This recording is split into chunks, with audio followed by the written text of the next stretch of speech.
कक्षा 8 पाठ 1 इतने ऊंचे उठो, जिनके लेखक हैं द्वारिका प्रसाद माहेश्वरी का आज प्रश्न उत्तर हल करेंगे। अभ्यास कार्य प्रश्न नंबर 1, नीचे दिए गए प्रश्नों के उत्तर दीजिए। मौखिक प्रश्न को कविता में दुनिया को किस दृष्टि से देखने की बात कही गई है? उत्तर, कविता में दुनिया को एक दृष्टि से देखने की बात कही गई है।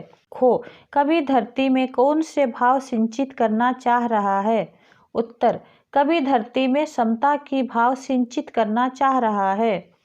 गो, कविता में वर्तमान रूप को किस तरह संवारने की बात कही गई है? उत्तर, कविता में वर्तमान रूप को नए हाथों से संवारने की बात कही गई है। घो, कवि कुरूप को कैसा रूप देना चाह रहा है?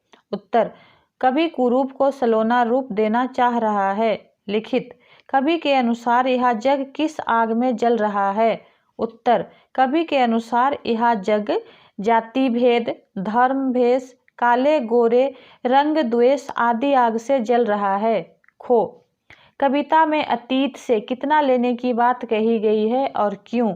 उत्तर, कविता में अतीत से उतना ही लेने की बात कही गई है जितना कि पोषक है, क्योंकि ज्यादा मोह करना मृत्यु समान है। गो, जीवन का सत्य चिंतन क्या है? उत्तर, जीवन हमेशा आगे बढ़ता ही रहता है, यह कभी नहीं रुकता, यही जीवन का सत्य चिंतन है। घो, कवि धरती को कैसा बनाना चाह रहा है और क्यों?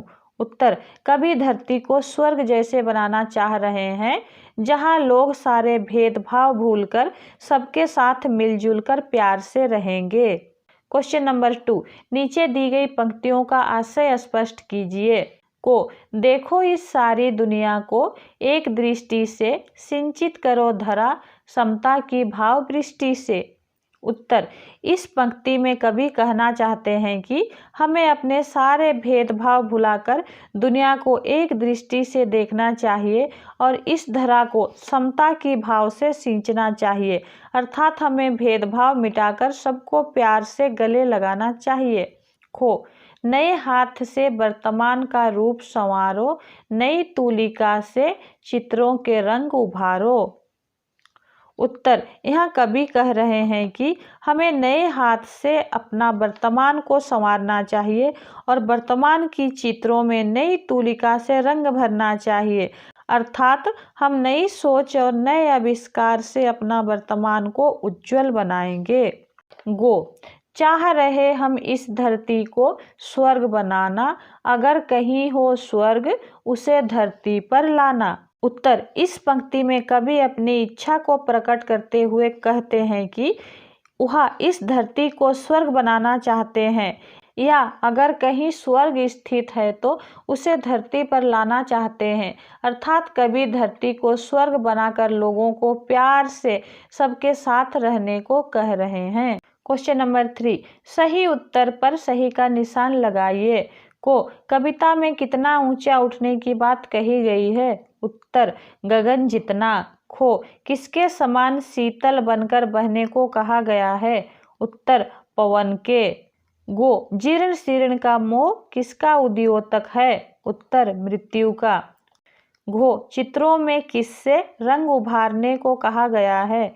उत्तर, तूलिका से। ओ, कवि धरती पर क्या लाना चाहता है? उत्तर, स्वर्ग। भाषा की बात क्वेश्चन नंबर 1, नीचे दिए गए शब्दों में से व्यक्तिवाचक, जातिवाचक और भाववाचक संज्ञाएं छांटकर उचित स्थान पर लिखिए। व्यक्तिवाचक का सूरज, धरती, कृष्ण, स्वर्ग और चांद। जातिवाचक का पुस्तक, गाय, तारे, हाथी और नारी। भाववाचक का सज्जनता, कुरूपता, समानता, मनुष्यता और लिखावट। क्वेश्चन नंबर 2, पढ़िए, समझिए और एक शब्द स्वयं लिखिए। विलोम शब्द, सज्जन का दुर्जन, स्वर्ग का नरक, सुंदर का असुंदर।